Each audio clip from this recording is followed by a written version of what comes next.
Contatos alienígenas. O período de meados dos anos 70 até o início dos 80 foi fértil em matéria de história de raptos. Só em 1975 surgiram 25 casos. Em 1979, 27 casos vieram à luz e mais de 40 foram registrados em cada um dos 2 anos seguintes. Para tratar do crescente número de casos que exigiam investigação, surgiram diversas organizações de ufólogos voluntários. O Centro J. Allen Hynek de Estudos sobre OVNIs, CUFOS, o Fundo de Pesquisa sobre OVNIs, FUFOR, e a Rede Multa de UFOs, MUFON. Juntaram-se às fileiras de grupos venerandos como a Organização de Pesquisa de Fenômenos Aéreos, APRO, e o Comitê Nacional de Investigação sobre Fenômenos Aéreos, NICAP, ambos fundados nos anos 50. Em 1987, uma história de rapto atingiu o topo da lista dos mais vendidos.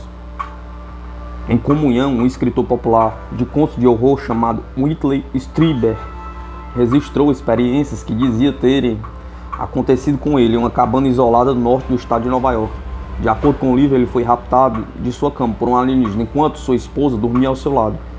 Levado para bordo de uma nave, encontrou outros alienígenas de diferentes tamanhos e formas. Um deles, que ele achou ser do sexo feminino, inseriu em seu cérebro uma sonda parecida com uma agulha. Seu relato de horrível experiência, recordado com a ajuda da regressão hipnótica, fez de comunhão um sucesso de vendas muito maior do que suas boas obras de ficção anteriores.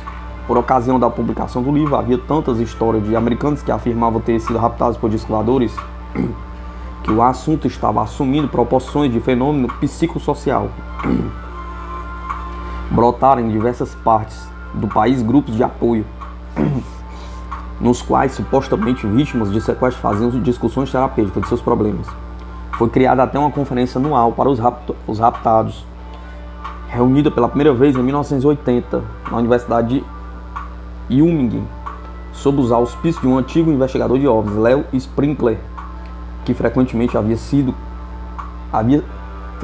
servia como consultor da APRO. Em 1991, 137 pessoas participaram da conferência.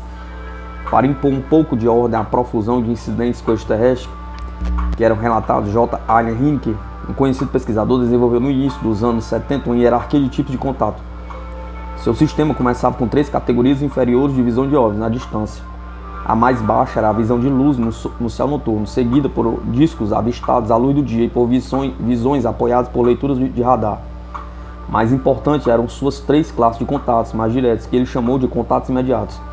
Um contato imediato do primeiro grau era a visão de um OVNI a não mais de 180 metros de distância, sem qualquer interação entre OVNIs. Entre o OVNI, o observador ou o ambiente. Efeitos físicos discerníveis que pudessem ser atribuídos a OVNIs, tais como a vegetação esmagada ou queimada em campos cultivados, ou colapso de sistemas elétricos, eram contatos imediatos do segundo grau. Nessa classificação, o contato imediato do terceiro grau era aquele em que seres alienígenas eram vistos em suas naves ou próximo a elas. Hynek, o discreto e erudito fundador do CUFOS, não foi além disso para seu sistema de classificação, para evitar que o comparasse aos contatados de reputação duvidosa dos anos 50 com seus irmãos do espaço. Mas um número crescente de alegações de rapto a partir de meados dos anos 70 deixou claro que os encontros imediatos do terceiro grau, que os ufólogos de língua inglesa abreviaram para CEI, Closer Encounters 3, não incluíram um fenômeno cada vez mais importante. E então acrescentou-se à lista mais uma categoria, CEI-5, o rapto de seres humanos por alienígenas. Nem todas as descrições são iguais. A criatura da esquerda, supostamente vista por Fortunato Zanfretta em 1978, media mais de 3 metros. A da direita, vista por Carl Igdon em 1974, tinha aparelhos em lugar de mãos e cabelo pintado e cabelo espetado como palha.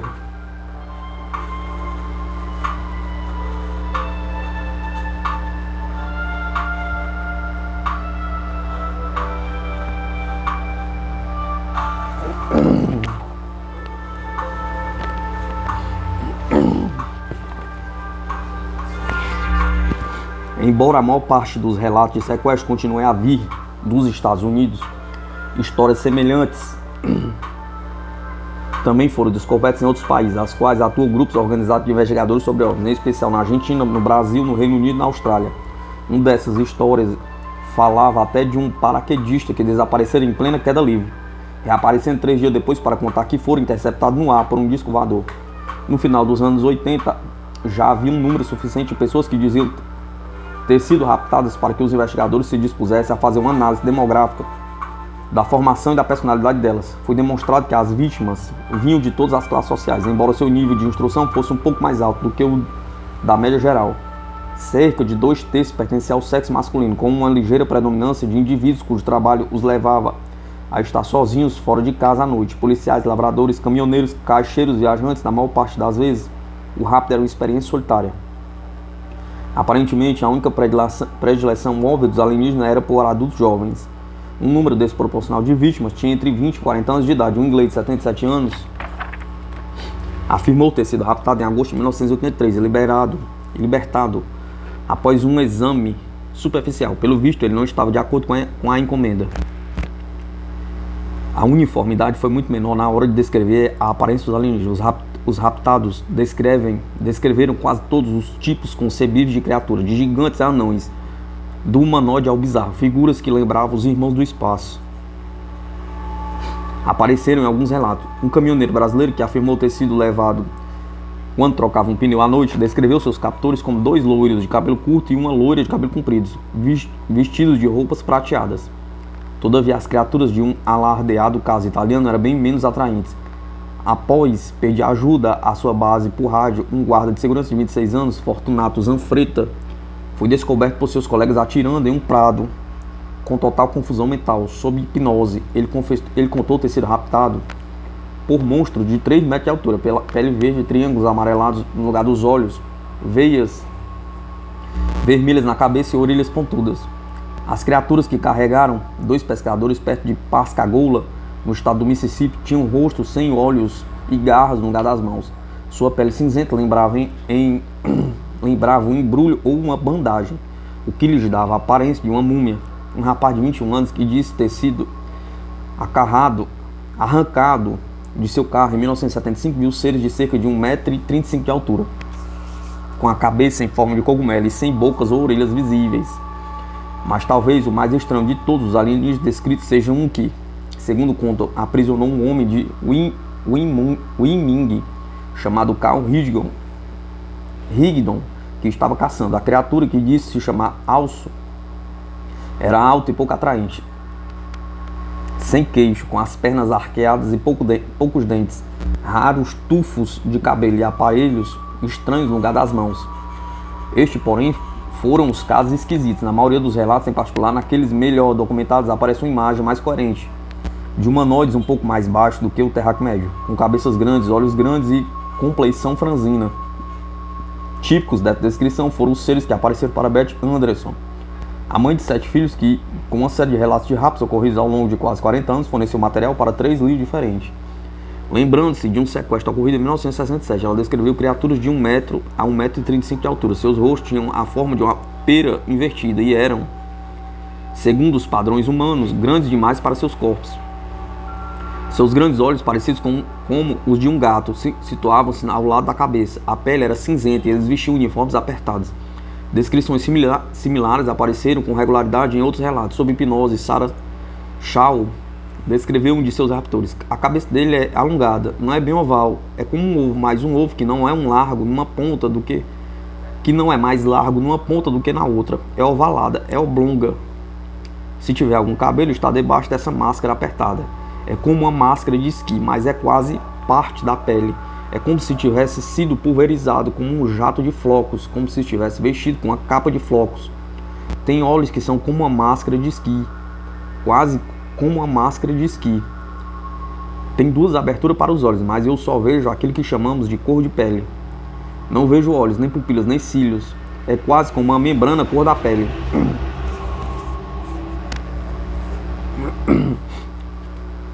A descrição das naves em que os alienígenas viajavam variou menos. Como se pode imaginar, em geral eram em forma de disco, embora os relatos de naves ovais e oblongas também fossem comuns. Em seu interior costumava-se mencionar uma câmara principal redonda e abodada. Para o cético, as tendências psicologizantes, a ausência de cantos nas descrições sugeria que as vítimas estariam inconscientemente lembrando imagens do útero. Diante da enorme quantidade de supostos raptos, mais de 300 até 1985, seria de esperar uma grande diversidade de histórias, mas na verdade, os relatos das vítimas tendiam a seguir um padrão regular, embora variasse com frequência nos detalhes. A sequência, rápido, exame um aposento fortemente iluminado e volta ao mundo familiar, repetia-se em quase todas as histórias. Quando o folclorista Thomas E. Buller analisou mais de 300 cenários de rapto, ele distinguiu 8 etapas típicas do processo. O primeiro, é claro, era a captura. Depois vinha um exame, seguido por uma conferência, durante a qual os alienígenas conversavam telepaticamente com o raptado. Um passeio pela espaçonave, uma viagem para outro mundo, na qual o raptado às vezes era transportado a grandes distâncias. Depois vinha um acontecimento mais raro da sequência, uma experiência religiosa que Bullard chamou de teofania.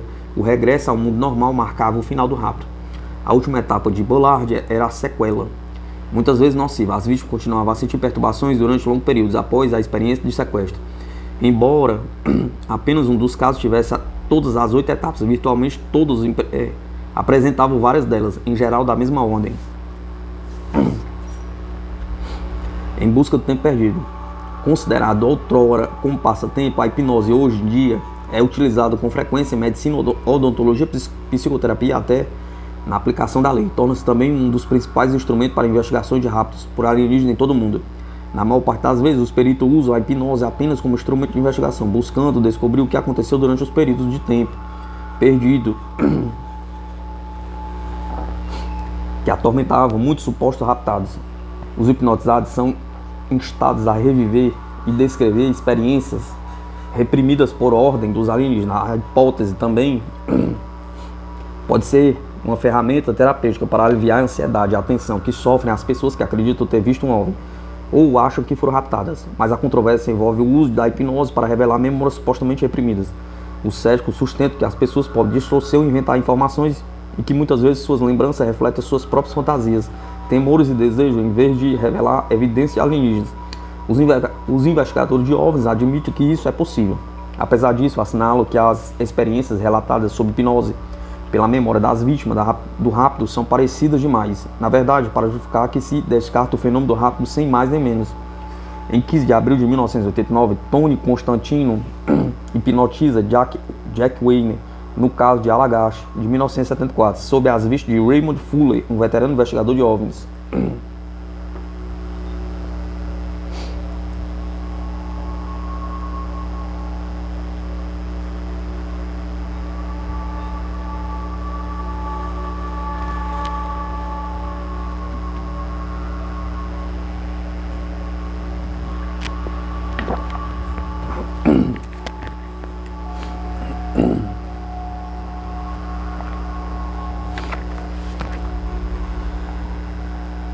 Na primeira etapa, a captura, a luz tinha um papel fundamental. Com muita frequência, o raptado era alertado para a presença de algo fora do normal pela visão de uma iluminação estranha. Em outro caso, um feixe de luz era um instrumento para levar o cativo até a nave alienígena.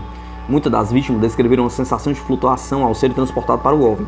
Embora a sensação possa ter sido enganosa, Barney Hill pensou ter flutuado até a espaçonave, mas sua esposa, que assistiu a tudo, disse que ele na verdade caminhou, apoiado por seus captores. Uma das características mais estranhas da captura é que poucos raptados parecem ter qualquer lembrança, mesmo sob hipnose, no momento da entrada da nave. Circunstância que Bullard caracterizou como amnésia de entrada. No interior abordado da nave, desenrolava-se o drama central da experiência. Nesse lugar, em 133 casos de Bullard, os raptados eram submetidos a um exame físico muitas vezes doloroso. Esse exame ocupa um lugar tão proeminente em todos os relatos e era com tal frequência o primeiro episódio ao qual as vítimas se submetiam no interior da espaçonave, que, para quem admite a realidade das alegações dos raptados, há poucas dúvidas de que o exame físico é o propósito primário de todo o sequestro. Supõe-se que as metas dos alienígenas a longo prazo estão, de algum modo, indissoluvelmente ligadas à investigação detalhada da biologia humana. Frequentemente, o exame envolvia diversas etapas. Inicialmente, a vítima estendida sobre uma mesa podia ser examinada por um aparelho semelhante à câmara de um raio-x. Sarah Shaw Shaw tentou descrever o que viu. É como a outra metade da mesa, só que, sabe, de cabeça para baixo, como um sanduíche. Não está me chamuscando, nem encostando em mim, só está pairando sobre mim. Depois disso, em geral, os alienígenas examinavam o raptado diretamente, usando às vezes instrumentos para tirar a amostra de pele e outros tecidos, como no caso dos rios, ou até arrancando pequenas porções de carne a ponto de deixar marcas duradouras na pele das vítimas. O artista e ufólogo Bud Hopkins, de Nova York, deu especial atenção a esse fenômeno, dizendo que podia ficar dois tipos de cicatrizes: depressões redondas e rasas, ou longos cortes finos, como se fossem feitos por um bisturi. O exame costumava ser uma experiência aterrorizante. Em geral, a vítima sentia uma devastadora perda de controle, completamente abandonada à mercê dos alienígenas, cujo interesse pelos procedimentos parecia tão clínico e objetivo quanto dos cientistas humanos em relação a cobaias de laboratório, e muitas vezes igualmente desprovido de calor e consideração. Uma mulher de 27 anos que reviveu uma experiência de rapto sob regressão hipnótica disse: eu estava com tanto medo, eu sabia que eles eram muito fortes. Fiquei ali, deitado, foi uma sensação horrível. No caso Lagash, no qual 4 vítimas estiveram na espaçonave ao mesmo tempo, os alienígenas recorreram a algum tipo de controle de comportamento para manter a ordem. Jim Wayne declarou que, enquanto seu irmão Jack estava sendo examinado, os outros ficavam sentados em um banco com um olhar estúpido e sem expressão. Ele próprio só conseguia olhar para frente. Em seus relatos independentes sobre hipnose, os demais mencionaram a mesma expressão vazia do rosto de Jim. Os pesquisadores concluíram que todos haviam sido postos em um estado de animação suspensa. Após os rigores do exame, segundo as observações de Bullard, com frequência o clima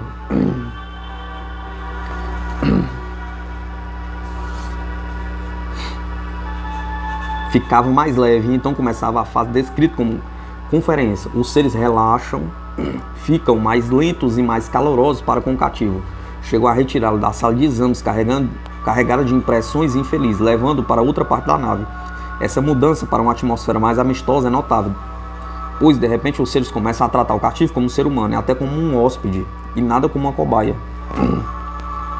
Beth Anderson assim ilustrou a passagem dos seres alienígenas que a visitaram através de uma porta fechada. Segundo ela, eles se deslocavam aos saltos, sumindo e aparecendo, deixando uma imagem vaporosa.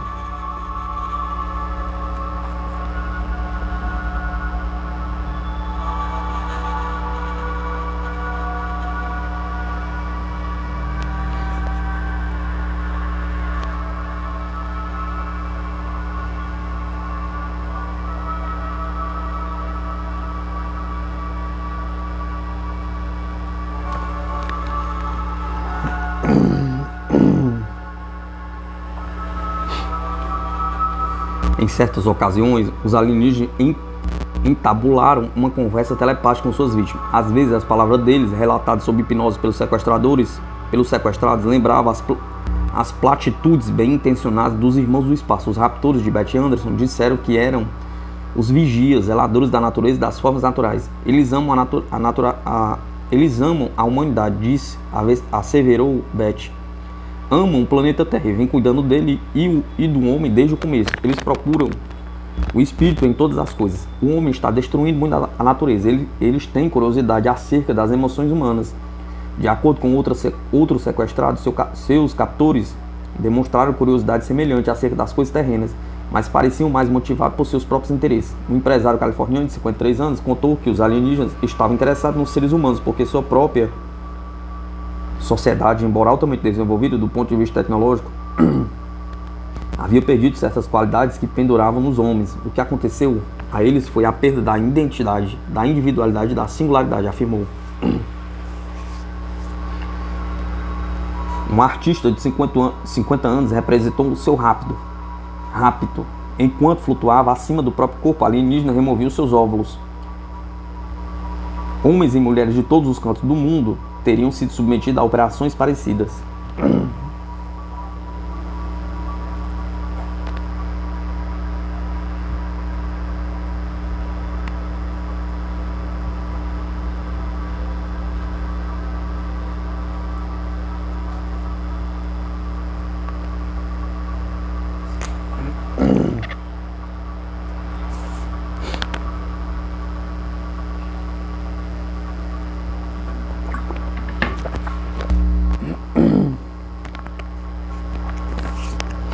Em alguns relatos, os raptores deram informações mais específicas, inclusive pistas sobre a localização de seus planetas de origem.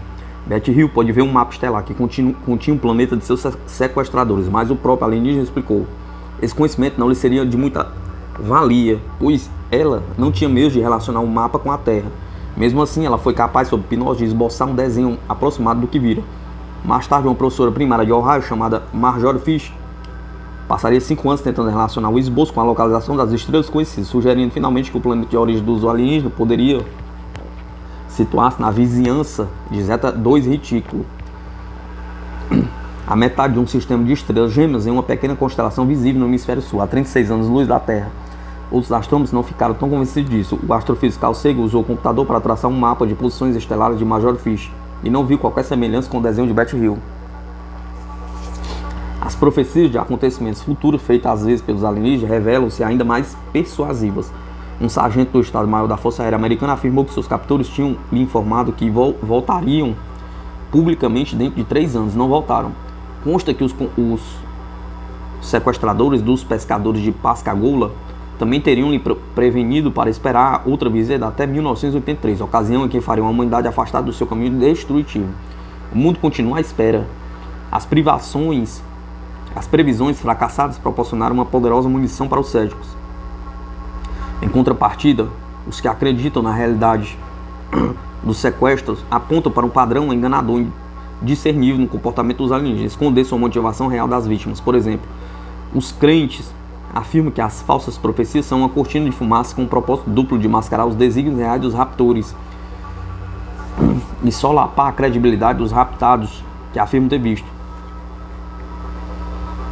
Após a etapa da conferência, segundo Bullard, 16 dos raptados que ele estudou foram levados para dar uma volta pela espaçonave.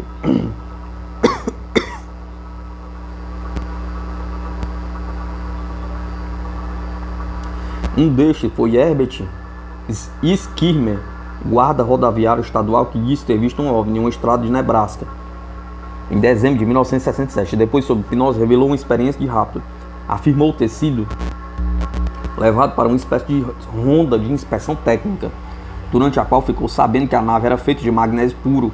Disseram-lhe que captava a eletricidade de linhas de força da Terra, na Terra, simplesmente apontando uma antena para elas. Ninguém lhe explicou por que a nave precisava de eletricidade, o que acontecia quando se afastava da Terra. A nave era movida por energia eletromagnética reversível, que criava um voo sem inércia e sem gravidade. Mostravam-lhe um objeto circular de algo parecido com um cristal, que seria a fonte de energia de um reator duplo, mas não lhe disseram se eram nucleares ou de qualquer outro tipo, nem para que a nave precisava deles, posto que funcionava com energia eletromagnética. Skimmer viu também uma tela que permitia aos ocupantes da nave estudar o que os rodeavam, mesmo na escuridão. A aparelhagem de bordo incluía, além disso, vários discos menores, aparentemente usados para exploração.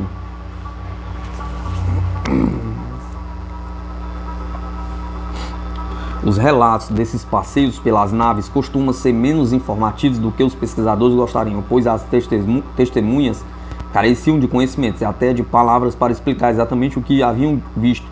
Na maior parte das vezes, descreviam naves semelhantes às imagens mostradas em filmes, com mapas estelares, salas de máquinas e de controle computadorizados, e algumas vezes alojamentos.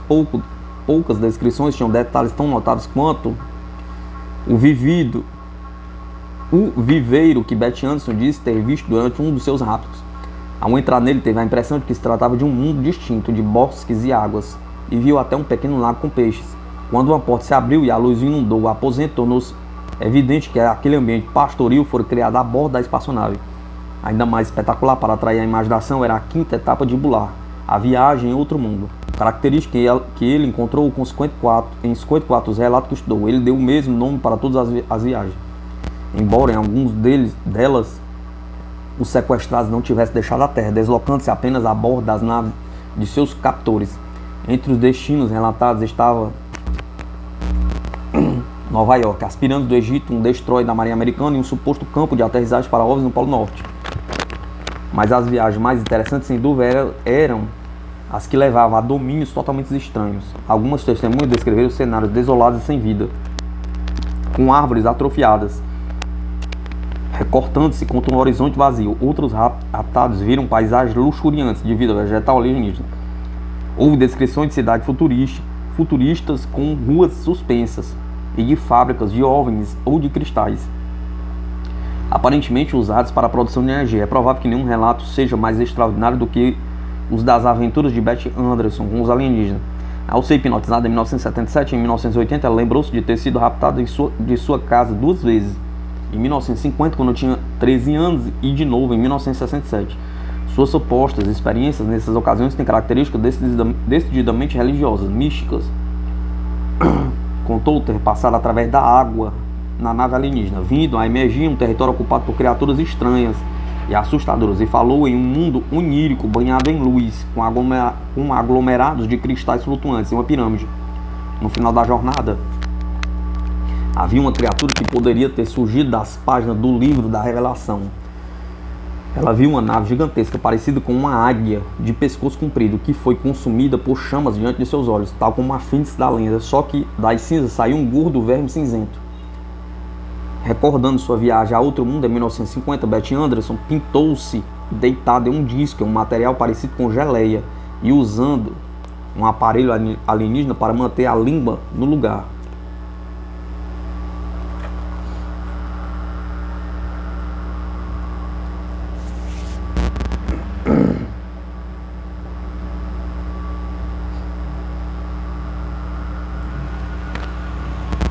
O auge da viagem fantástica de Beth Anderson foi sua chegada diante de um portal de vidro de muitas camadas, mostrando aqui em um desenho que ela fez sob hipnose. Agora entrarás pela grande porta e verás a glória do Uno, disse-lhe o guia, um humanoide de 90 centímetros de altura, com uma cabeça grande em forma de pera e olhos escuros que não piscavam. Beth alega ter saído do corpo e flutuado para longe da esfera cristalina que a transportara. Depois atravessou o portal, mas segundo ela, as palavras não conseguem explicar aquilo.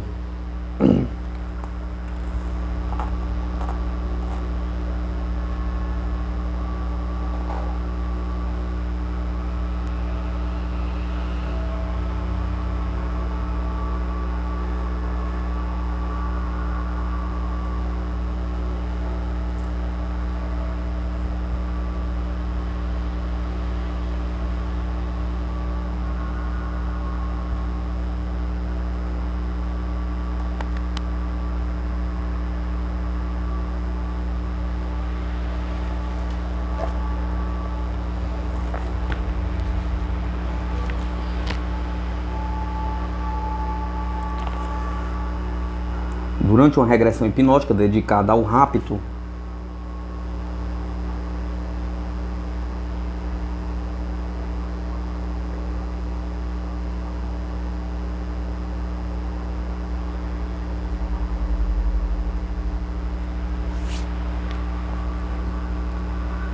de Beth em 1950, suas lembranças proporcionaram um exemplo memorável de experiência mística que Bullard chamou de teofania, a sexta etapa, detectada em apenas 6% de mais de 300 casos registrados. Beth falou de seu deslocamento por um túnel subterrâneo até uma parede de vidro com uma grande porta. Do outro lado dessa porta, disseram, havia um ser chamado apenas de Uno. Beth, uma mulher religiosa, aparentemente identificou o ser como Deus.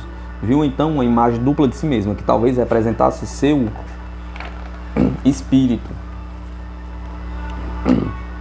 passando através da porta e reaparecendo momentos depois, com um olhar de alegria radiante. Na época, o hipnotizador pediu-lhe repetidas vezes para descrever o que havia visto atrás da porta, mas ela insistiu em dizer que não podia fazê-lo. Outra tentativa de desbloquear suas lembranças, feita 8 anos depois, também fracassou.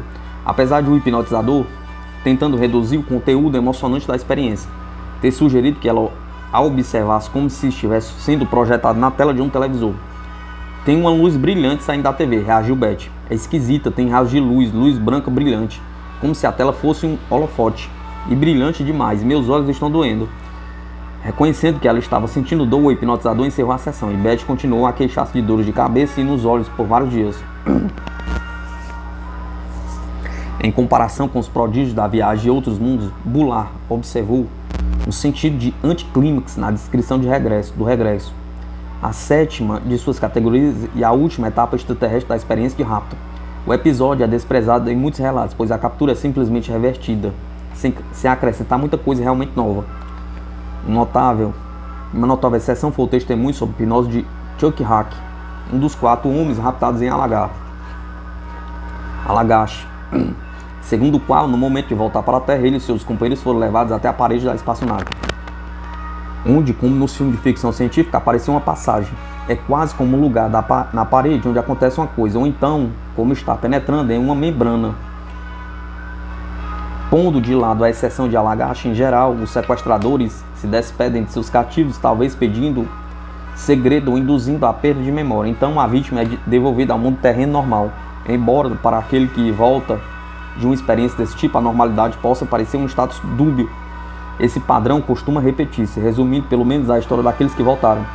Mas os anais dos raptos por ovos registraram alguns casos que a vítima nunca mais foi vista. Um desses casos envolveu um piloto australiano de 21 anos de idade, chamado Frederico Valentich. Às 18 horas e 19 minutos do sábado, dia 21 de outubro de 1978, Valentich decolou de um aeroporto em Melbourne, em um monomotor Cessna 182, com destino a King Island, a 240 km de distância em direção ao sul, do outro lado do Estreito de Bass. Após 47 minutos de voo, Valentich chamou o controle de tráfego aéreo para relatar a aproximação do que lhe pareceu ser outra aeronave. Descreveu 4 luzes brilhantes, mas a torre respondeu que não estava sendo registrado pelo radar. Valentich insistiu, dizendo que estava vendo uma aeronave de estrutura alongada. Nesse momento, ela está vindo em minha direção. Agora parece verde claro, está meio metálica. É toda brilhante por fora. Momentos depois, ele relatava que o objeto não identificado estava dando voltas em círculo acima dele. Parece até algum tipo de brincadeira. A nave estava voando acima de mim 2, 3 vezes, a uma velocidade que não consigo calcular. Logo depois, às 19h10, Valentich relatou que a nave estava aparentemente mantendo uma posição acima dele, apesar de ele estar fazendo círculos para tentar evadir-se. Alguns minutos mais tarde, ele comunicou pelo rádio que seu motor estava falhando. Sua última transmissão foi: aquela aeronave estranha está pairando acima de mim de novo, está pairando e não é uma aeronave. O radiooperador ouviu então um ruído de metal raspando contra metal. Nem Valentich, nem um avião dele jamais voltaram a ser visto de novo, embora uma busca completa tinha sido realizada na área do desaparecimento. Foram avistados OVNIs sobre o Estreito de Bass naquela época, mas é inevitável que as sugestões de que Valentich e seu aparelho tenham sido raptados, tal como outras tantas histórias menos terríveis de OVNIs, continuem sendo meras especulações.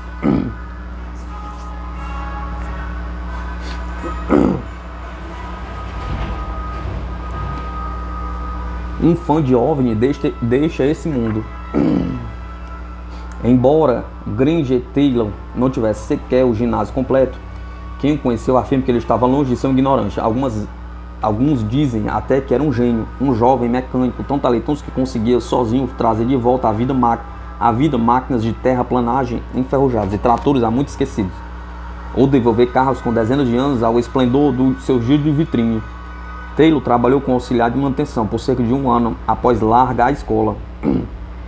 Depois começou a montar coisas para si mesmo na propriedade densamente arborizada de seus pais em Duncan, na Colômbia Britânica, em balneário à beira de um lago, na parte sudoeste da ilha de Vancouver.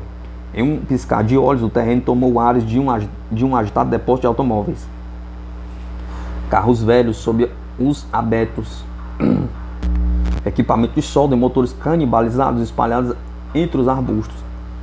As realizações de Taylor, porém, compensavam amplamente a ofensa ao olhar. Mal chegara à adolescência quando recuperou uma locomotiva a vapor abandonada. Aos 14 anos, construiu um novo modelo de carro com um cilindro que ficou exposto junto com um motor de trem no Duncan Forest Museum. Consta que um colecionador desembolsou $20 mil por uma réplica que ele fizera de um caça da Segunda Guerra. Apesar desses êxitos, aparentemente Taylor perdeu o interesse pelos meios terrenos de transporte no fim dos anos 70 e passou a dedicar-se a um tipo diferente de veículos, os OVNIs. Curioso por descobrir qual seria a energia de propulsão dos discos voadores, lia livro após livro sobre seres espaçonautas alienígenas, meditando sobre o assunto por dias a fio. Na casa em forma de disco voador mostrado acima, que ele construiu com 2 antenas e equipou com um televisor, um sofá e um fogão a lenha. Segundo o velho amigo Bob Nelson, Taylor estava em sua espaçonave residencial em outubro de 1980, quando recebeu comunicações de seres alienígenas. Ele não os via, disse Nelson. Eles apenas falavam-lhes através da mente. Taylor perguntou aos seres qual era a energia usada pelos discos, mas eles não quiseram dar-lhe a resposta. Em vez disso, convidaram-no para viajar com eles pelo sistema solar e ele aceitou. Cerca de um mês depois, Taylor deixou um recado preso na porta do quarto dos pais. Queridos mãe e pai, dizia a nota, fui embora para andar a bordo de uma nave alienígena, pois sonhos recorrentes garantiram uma viagem interestelar de 42 meses para explorar o vasto universo e depois voltar. Estou deixando para trás todos os meus bens para vocês, pois não precisarei mais deles. Naquela noite, uma violenta tempestade atingiu a região, fustigando vinda do Oceano Pacífico. Ventos com a força de um furacão fustigaram a ilha de Vancouver, derrubando fios elétricos e deixando a cidade de Duncan mergulhada em trevas. Quando o sol nasceu no dia seguinte, Grange Taylor e sua picape cor-de-rosa haviam sumido. 6 anos depois, a caminhonete foi encontrada em uma montanha perto de Duncan, aparentemente despedaçada, pelo que devia ter sido violenta explosão, mas o corpo de Taylor nunca foi achado.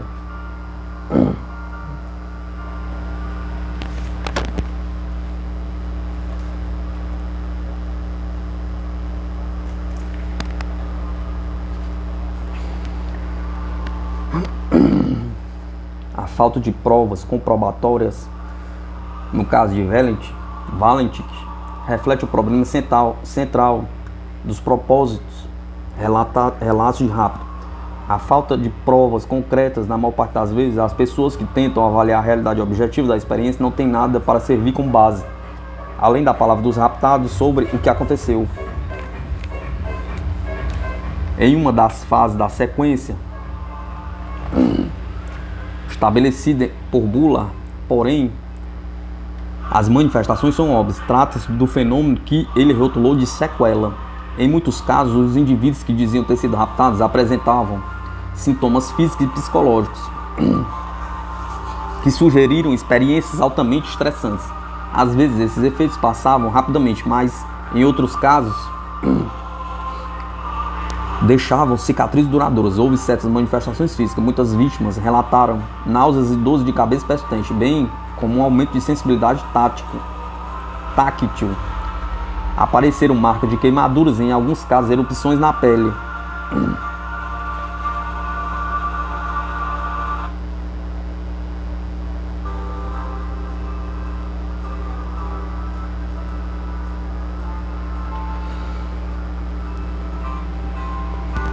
A declaração de Antônio Villas-Boas, segundo a qual um dos seus machucados demorou um tanto anormalmente longo para sarar, sugeriu a alguns investigadores que talvez seu sistema imunológico tivesse sido afetado. Barney Hill teve um círculo de verrugas na área genital.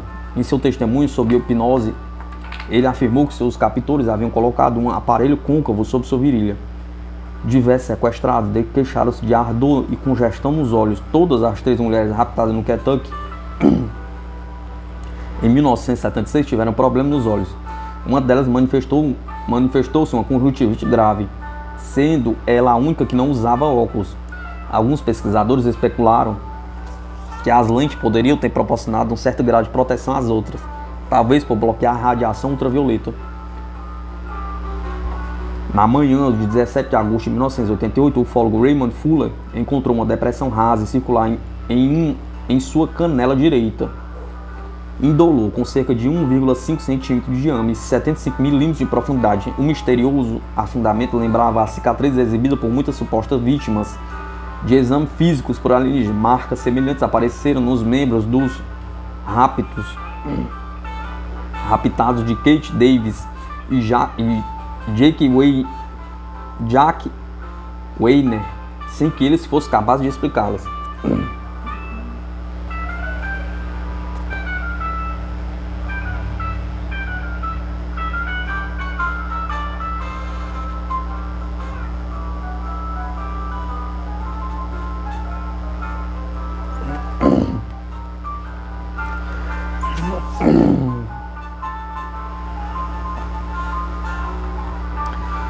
A devastação emocional causada pelos répteis pode ser ainda pior que os efeitos físicos.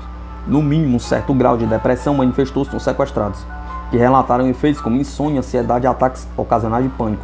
Alguns desenvolveram amnésia temporária, sonhos recorrentes nos quais determinados aspectos da experiência do rapto retornam para assombrar a pessoa também foram mencionados com frequência.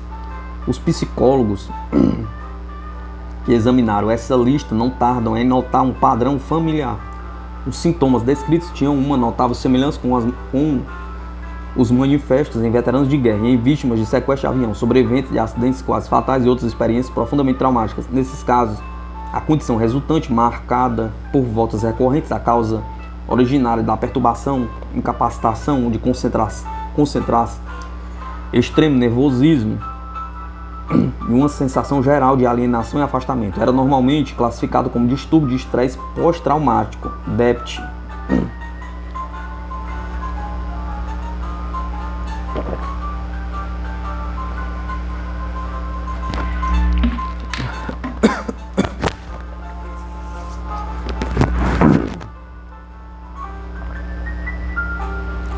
Um elemento complicador para as vítimas de rapto por alienígena era o fato de que a raiz de suas queixas não era tão imediatamente evidente como, digamos, um estupro ou um combate militar. Um psicólogo que escreveu para o Journal Journal of UFO Studies tentou solucionar o problema, sugerindo que os raptados deveriam ser classificados à parte dos demais pacientes de DEPT.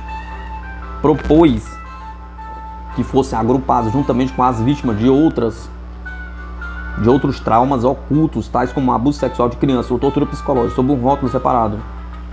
Experiência traumática anômala, ETA. Assinalou que, como as vítimas da ETA podem ter dificuldades para convencer os demais da realidade de sua condição.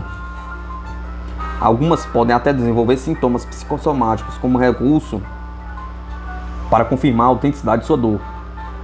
Na verdade, poucas pessoas que trabalham com os supostos raptados têm quaisquer dúvida quanto à natureza traumática das experiências descritas, mesmo que não estejam dispostas a admitir a ocorrência de sequestro. Isso é particularmente verdadeiro em relação aos eventos ligados ao exame físico, etapa do rapto que deixa as lembranças mais duradouras e desperta os temores mais profundos.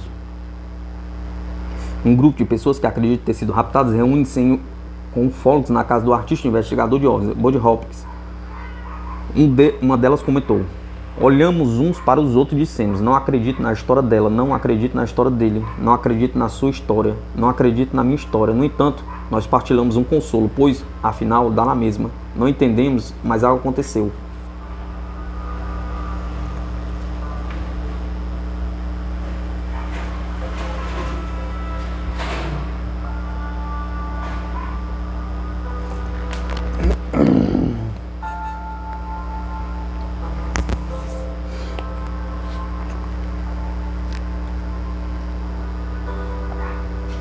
Comum em muitas histórias de sequestro é a inserção de instrumento parecido com agulhas no corpo do cativo.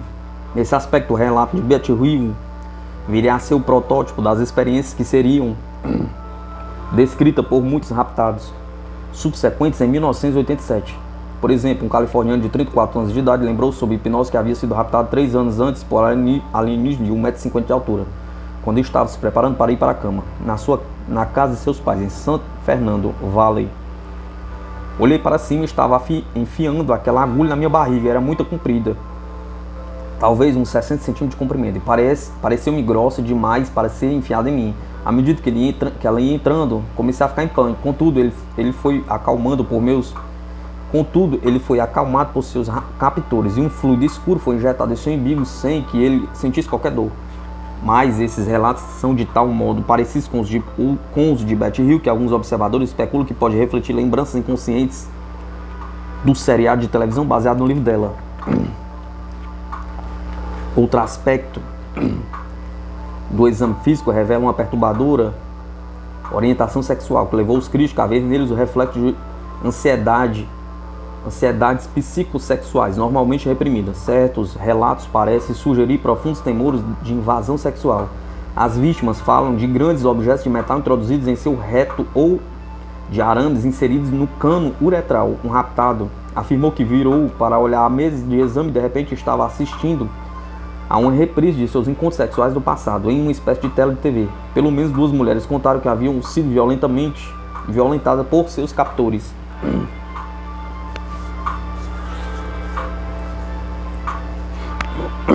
No entanto, existe outra interpretação para a marcada ênfase sexual de tais encontros. Aqueles que admitem a realidade objetiva dos raptos veem nisso uma prova do fascínio dos alienígenas pelo funcionamento do sistema reprodutivo humano.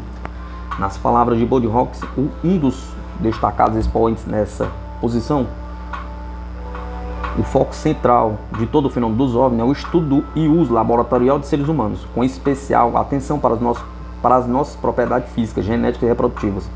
Aparentemente, o centro da experiência genética em curso é a tentativa sistemática de criar uma espécie híbrida, uma mistura de características humanas e alienígenas.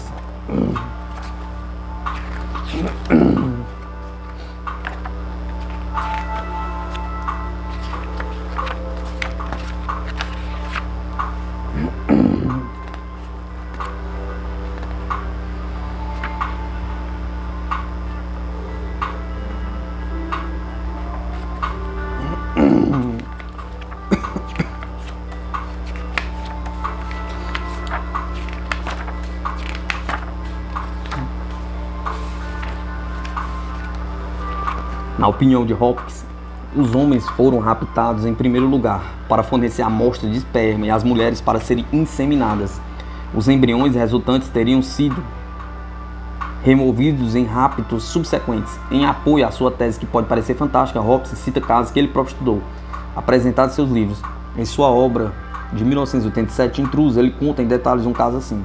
Ao longo de 3 gerações, sua personagem principal, uma mulher de Indianápolis, a quem ele deu o pseudônimo de Kate Davis, afirmou ter experimentado uma gravidez fantasma que terminou misteriosamente.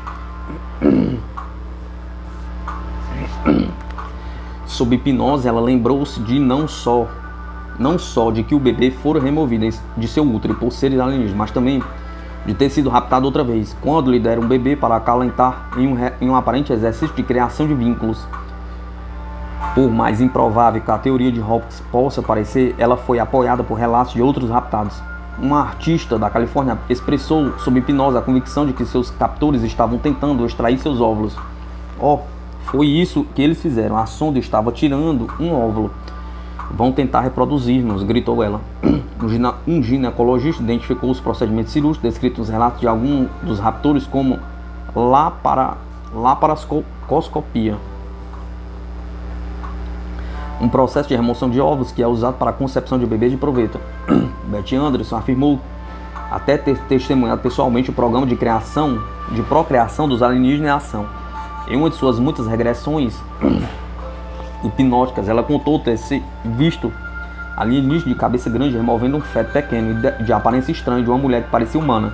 Depois eles o amordaçaram e inseriram agulhas em seu crânio e ouvidos, explicando que não podiam permitir que respirasse ar, por razões que não há esclarecido. Também lhe cortaram as pálpebras e depois colocaram um frasco cheio de líquido, de cuja tampa saía minúsculos filamentos como fios de cabelo iluminados por centelhas de luz. Os alienígenas referiram-se ao processo pela qual o bebê nascera como ensambladura. Em outra ocasião, Betty contou ter visto recém-nascidos de 45 centímetros de comprimento brincando em um viveiro que ela visitou na espaçonave. Outra característica ligada por Hopkins e outros investigadores é a experimentação genética com implante de pequenos aparelhos no corpo, no cérebro do raptado.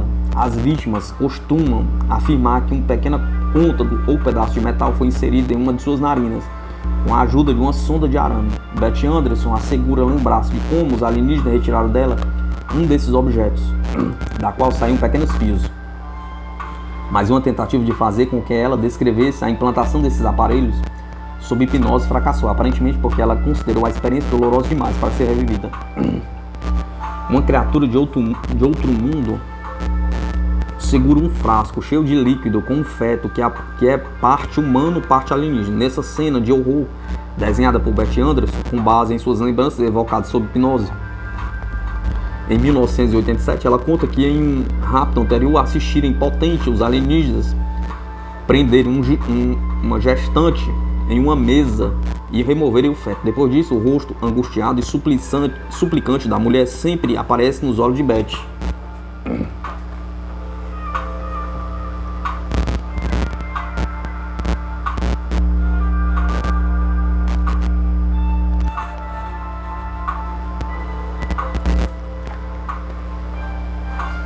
Kate Davis afirmou que esta criança híbrida que ela desenhou mais de um ano depois de acordar aos prantos em outubro de 1983 foi gerada aparentemente de um óvulo retirado de seu próprio corpo. Seres alienígenas, disse ela, teriam lhe apresentado a menina durante um rapto. Ela sabia quem eu era, disse Kate com tristeza, mas acho que ficou assustada ao me ver, pareceu quase chocada com a ideia de ser parte de mim.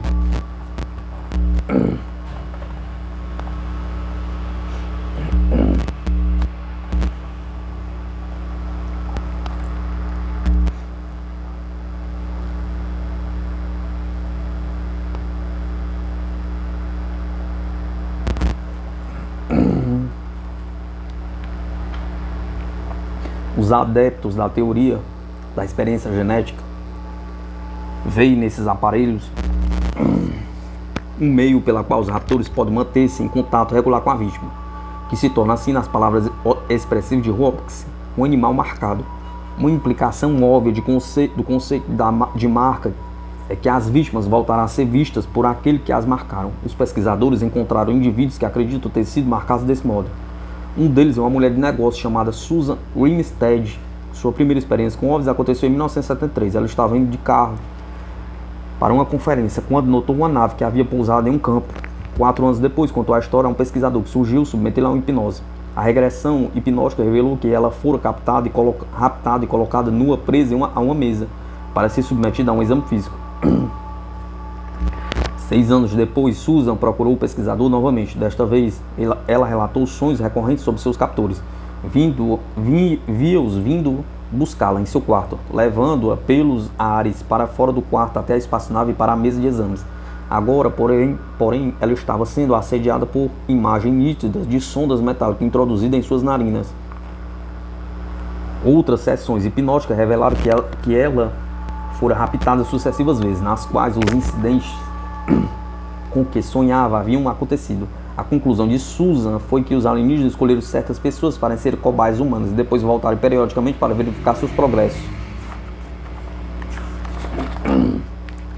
No caso dela, o aparelho localizador era um pequeno objeto metálico colocado no nariz. A história tem um final feliz, pois Susan Winstead acredita que durante o último rapto o aparelho foi removido. Na manhã posterior ao sequestro, ela acordou com forte hemorragia nasal, que acreditou ser consequência da remoção. Essa hemorragia levou-o a contatar o pesquisador novamente. Afirmou então sentir-se fisicamente melhor depois da remoção do objeto. As dores de cabeça que a incomodavam de tempos em tempos deixaram de ocorrer e ela perdeu a sensação de estar com o nariz permanentemente congestionado. Acredita que os alienígenas não voltarão a incomodá-la. É inevitável que essas histórias aparentemente fantásticas levantem a questão de confiabilidade da testemunha. Alguns céticos veem no fenômeno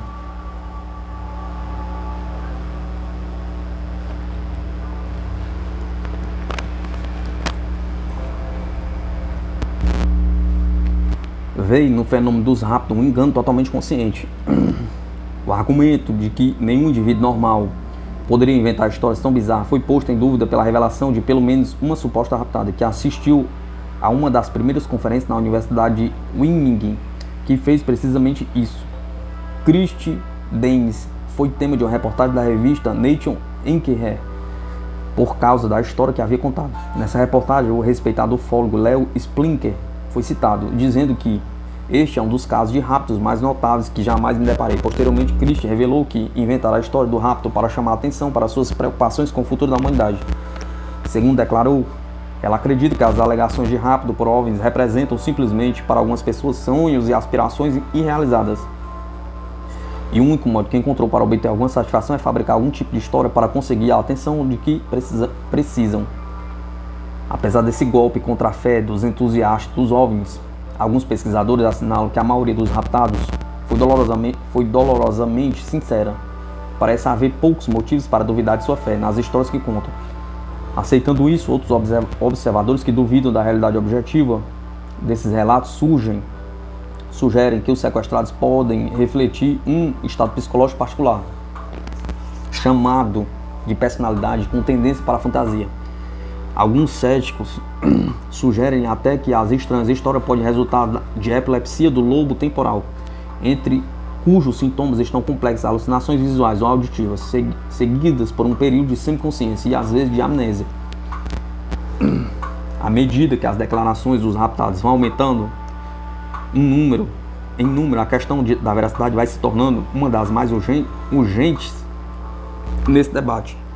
O primeiro estudo psicológico sério de sequestrados foi feito pela psicóloga Elizabeth Slater entre 1981 e 1983. O trabalho foi financiado pelo Fundo de Pesquisa sobre OVNIs. E os 9 indivíduos observados não eram de modo algum uma amostra ao acaso. Foram selecionados como dignos de crédito por Bud Hopkins e seus colegas. E a própria Elizabeth Slater só ficou sabendo de sua eventual ligação com os OVNIs depois de terminar os testes. Pediram a ela apenas para avaliar as semelhanças e diferenças da estrutura de personalidade daqueles 9 indivíduos, medindo também suas forças e fraquezas psicológicas. Por outro lado, os indivíduos testados receberam instruções para não mencionar a ela qualquer conexão com OVNIs. Estes desenhos contam a história de John, um menino novarquino de 4 anos, que certa manhã, em 1987, perguntou em prantos à mãe: "Mamãe, você não me ama mais?" perguntou. O súbito desamparo de John fora causado pelos eventos da noite anterior, quando, segundo ele, sua mãe assistira, aparentemente paralisada, ele se levado flutuando para fora do prédio, até um espaçonave alienígena que parava perto da lua. A bordo do OVNI, ele encontrou 2 seres estranhos com grandes olhos escuros. Uma das criaturas conduziu, a outra ficou sentada no painel de instrumentos, sem olhar para ele. Após ser submetido a um exame físico, John, ainda de pijama, foi devolvido intacto à sua cama, e até hoje não se lembra como isso ocorreu.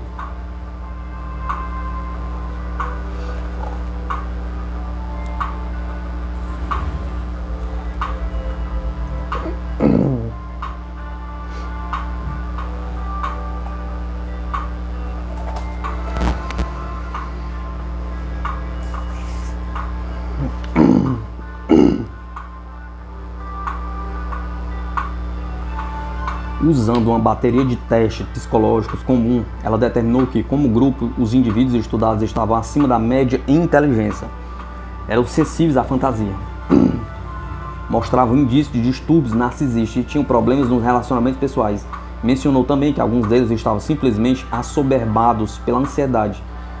Pelo menos 6 dos 9, segundo ela, eram potencialmente capazes de episódios psicóticos. Poderiam perder temporariamente o contato com a realidade e mostrar um comportamento confuso e até estranho, com forte carga emocional. O enigma é o seguinte: será que os problemas psicológicos desses indivíduos fizeram com que eles imaginassem ter sido raptados por alienígenas? Pergunta. Ou será que os raptos causaram os problemas psicológicos? Pergunta. Elizabeth Slater pareceu estar convencida de que a primeira alternativa não era viável. Ao ser informada da ligação com os OVNIs depois de apresentar os resultados dos testes, ela escreveu um adendo declarando que a primeira pergunta a ser feita, e a mais importante, é se as experiências relatadas pelos indivíduos em questão podem ser aplicadas estritamente com base na psicopatologia, isto é, nos distúrbios mentais. A resposta é um não categórico. Em 1990, uma outra pesquisa baseou-se em questionários enviados pelo correio para comparar as respostas dos raptados com as de um grupo de controle.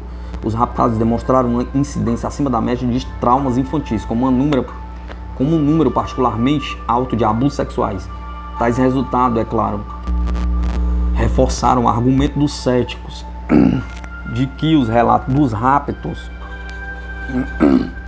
por alienígenas não passam de invenções de mente pouco saudáveis. Juntamente com a confiabilidade das testemunhas, o papel da hipnose na revelação de muitas das histórias de rapto também foi posto em questão.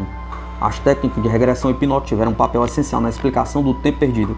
Com frequência, antes do começo das sessões de hipnose, os indivíduos não tinham consciência de nada mais específico do que uma sensação momentânea de descontinuidade.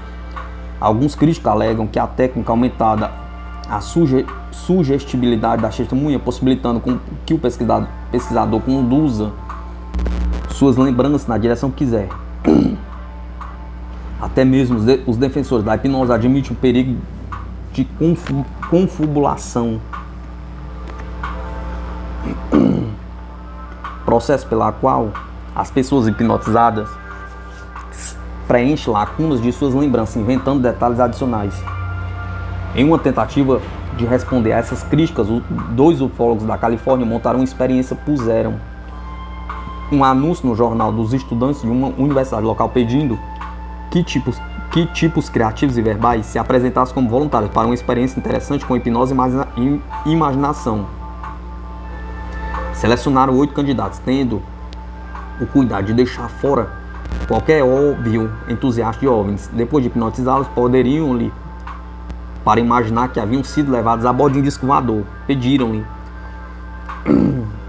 e submetidos a exame físico. 2 pesquisadores ficaram espantados e, sem dúvida, aflitos com a fluência e os detalhes das histórias dos raptos imaginados. Os indivíduos estudados relataram sob hipnose experiências com OVNIs que pareciam idênticas às das testemunhas verdadeiras. Portanto, os relatos feitos sob hipnose não seriam uma exclusividade de raptados e não serviriam para comprovar suas histórias.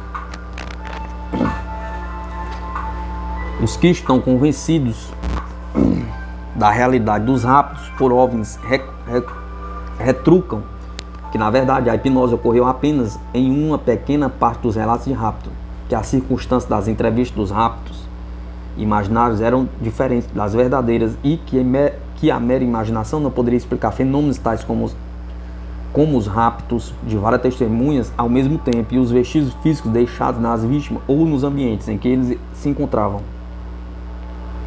Enquanto fervia o debate acerca do fenômeno dos raptos, outros acontecimentos estranhos que alguns observadores ligaram a intrusões alienígenas também começaram a chamar a atenção. Um desses casos foi a onda de roubos e mutilações de animais que varreu os estados do centro e do centro-oeste e do oeste dos Estados Unidos nos anos 60 e 70.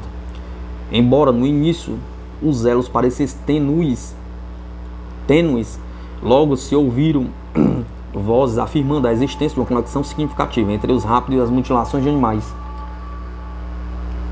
Os restos de lei de uma égua da roça apalosa de 3 anos apareceram no Parque San Luís, no Colorado, em 1967, sem manchas de sangue, mas com o coração, os pulmões e a tireoide removidos e a carne do pescoço e da cabeça arrancadas.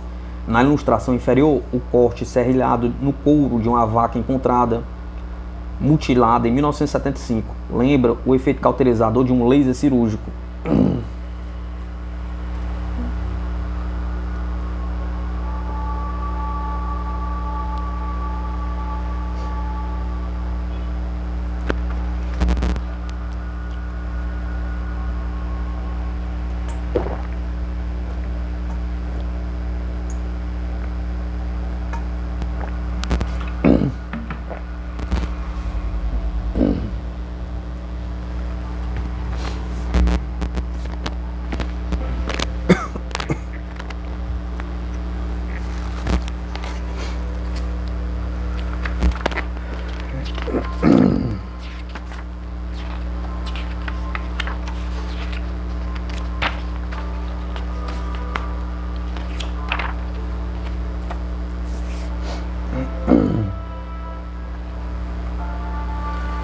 As histórias de mutilação de gado surgiram há centenas em 1975, merecendo intensa cobertura pela imprensa. O aumento do número de incidentes coincidiu com uma onda de relatos de encontro com OVNIs. Juntando os dois fenômenos, alguns observadores sugeriram que os alienígenas poderiam estar ampliando suas pesquisas biológicas para o reino animal. Houve até um rapto no Texas que contou ter assistido. Houve até um raptado no Texas que contou ter assistido à libertação de um novilho e a subsequente mutilação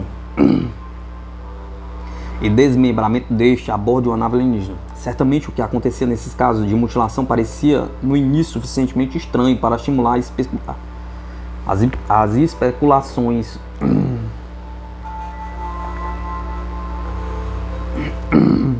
sobre um envolvimento extraterrestre. Foram encontradas carcaças de vacas com partes, tetas ou pálpebras removidas aparentemente com técnicas cirúrgicas. Segundo consta, alguns foram descobertos em locais enlameados ou nevados, onde não havia pegadas humanas ou de animais. Com frequência dizia-se que os restos dos animais estavam sem sangue, o que sugeria terem sido os fluidos naturais sugados do corpo. Afirmou-se que as vítimas tendiam a decompor-se com uma velocidade anormal, rápida ou lenta.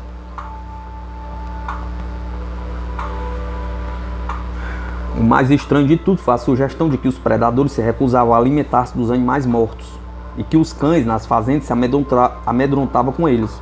Apesar de todas as estranhezas, os pesquisadores que investigaram a situação foram aos poucos chegando à conclusão de que as causas das mortes eram mais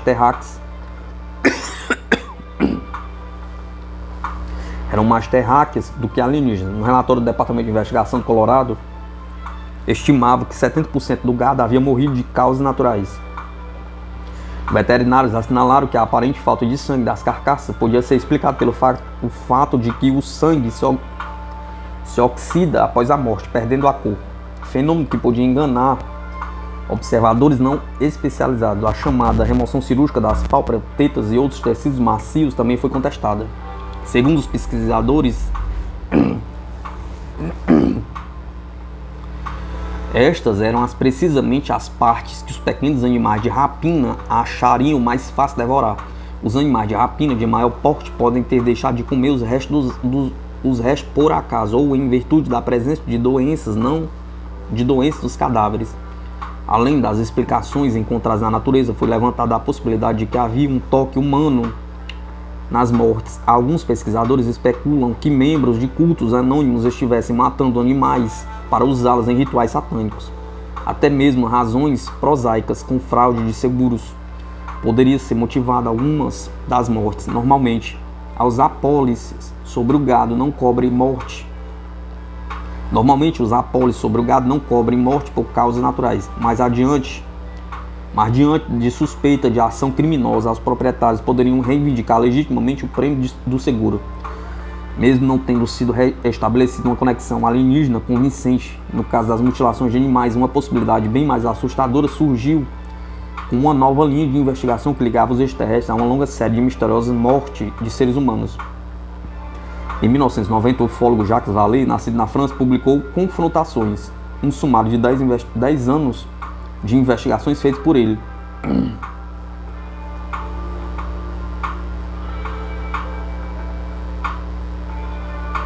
O título dado por ele pretendia justamente destacar a tensão que ele sentiu no relacionamento das vítimas humanas com os extraterrestres. Como prova, ele citou algumas ocorrências estranhas no Brasil, que pareciam apoiar sua convicção de que a atividade dos OVNIs poderia estar tomando um rumo maligno e perigoso. No livro, ele discute uma série de mortes ocorridas em 1981 e 1982 nas vizinhanças da pequena cidade de Parnarama, no Maranhão, ligadas a supostas aparições de OVNIs. Em todos os casos, as vítimas eram caçadores que haviam subido árvores à noite para tocaiar suas presas. As testemunhas afirmam que os homens haviam sido atingidos por raios letais projetados de pequenos OVNIs zumbidores que compararam com geleiras voadoras. No entanto, não foi realizada autópsia nos corpos, que foram enterrados rapidamente por causa do calor tropical. Aqueles ataques semelhantes à pessoa haviam sido relatados 4 anos antes na ilha de Colares, na Baía de Marajó, cerca de 35 km a nordeste de Belém, do Pará. Naquela ocasião, uma médica local, Velaide Cecim Carvalho de Oliveira, tiveram a oportunidade de examinar as vítimas. Ela viu 35 pacientes, alguns dos quais acabaram morrendo em virtude dos ferimentos. Entre os sintomas que descreveu estava o avermelhamento da pele, queimaduras e perda de cabelos, indícios clássicos de contaminação por radiação. Também relatou ter encontrado pequenas marcas de punção em alguns pacientes e uma diminuição na contagem de glóbulos vermelhos. O relatório da doutora Velaide despertou interesse suficiente para mobilizar a Força Aérea Brasileira. Segundo Vallée, uma equipe de mais de uma dúzia de pesquisadores foi despachada para a região. Após 90 dias, a equipe produziu um relatório de 500 páginas para as Forças Armadas. Todavia, nenhum detalhe do conteúdo desse relatório foi divulgado, de modo que, mais uma vez, os indícios de uma conexão com os OVNIs não puderam ser substanciados. Ainda mais intrigante foi o relato de uma investigação feita por Vallée sobre a misteriosa morte dupla ocorrida em 1966, no alto de uma montanha, no estado do Rio de Janeiro. As vítimas eram homens de 30 e poucos anos, ambos técnicos em eletricidade na cidade de Campos. 280 quilômetros a nordeste do Rio de Janeiro. Os dois eram casados, tinham família e seu trabalho envolvia equipamentos de transmissão de TV. Os corpos, elegantemente vestidos com ternos e capas de chuva novas, foram encontrados lado a lado. Não havia qualquer sinal evidente de violência. Ao lado deles, havia uma curiosa seleção de artigos: 2 máscaras metálicas grosseiras de fabricação caseira, uma folha amassada de papel alumínio azul e branco e um pouco de celofante embebido em uma substância química.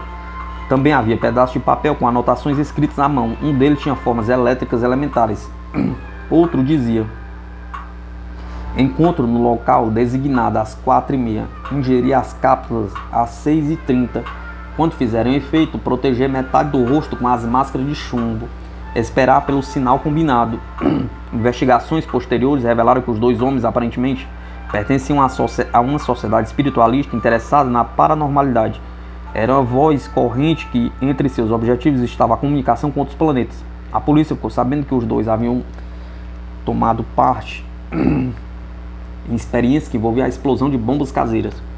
No dia que morreram, eles saíram de Campos de manhã de ônibus e chegaram a Niterói por volta das 2 da tarde. Lá compraram as capas, estava chovendo, e uma garrafa de água mineral. Começaram a subir a colina a pé às 3h15. Foram vistos pela última vez por volta das 5 da tarde.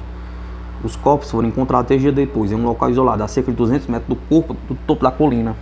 O relatório do legista declarava que a pele dos cadáveres estava rosada, e que havia possível queimaduras, mas que o avançado estado de decomposição não permitia qualquer certeza.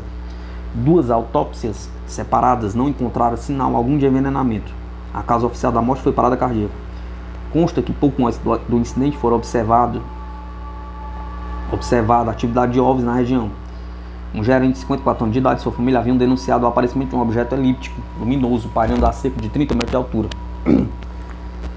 Mais significativos, talvez foram os relatos de aparição de OVNIs na noite em que os homens morreram. Uma mulher afirmou ter visto um objeto oval pairando sobre a colina, subindo e descendo por 3 ou 4 minutos. Segundo ela, uma linha de fogo orlava a circunferência do objeto, que projetou um raio azul. Posteriormente, outras testemunhas confirmaram esse relato. Segundo se soube, um dos 2 homens havia mencionado poucos dias antes de morrer um teste final, após o qual ele diria se acreditava ou não na paranormalidade. Parece que havia fortes motivos para acreditar que eles esperavam realizar algum tipo de conexão, mas obviamente o segredo morreu com eles. Só uma conclusão pode ser tirada com alguma certeza dessas questões misteriosas. Quanto mais os pesquisadores se concentram em fenômenos tais como as mortes ocorridas no Brasil, ou as teorias de Hopkins sobre as experiências biológicas, mais longe fica o conceito benigno de irmãos do espaço dos anos 50. Nas palavras de um pesquisador que compartilha das opiniões de Hopkins, David Jacobs, na Universidade de Temple, da Filadélfia: agora temos conhecimento, agora o fenômeno dos OVNIs assumiu as dimensões realistas de que o incompleto material anterior sobre os rápidos dava apenas uma ideia. Agora eu estou assustado. Contatos alienígenas.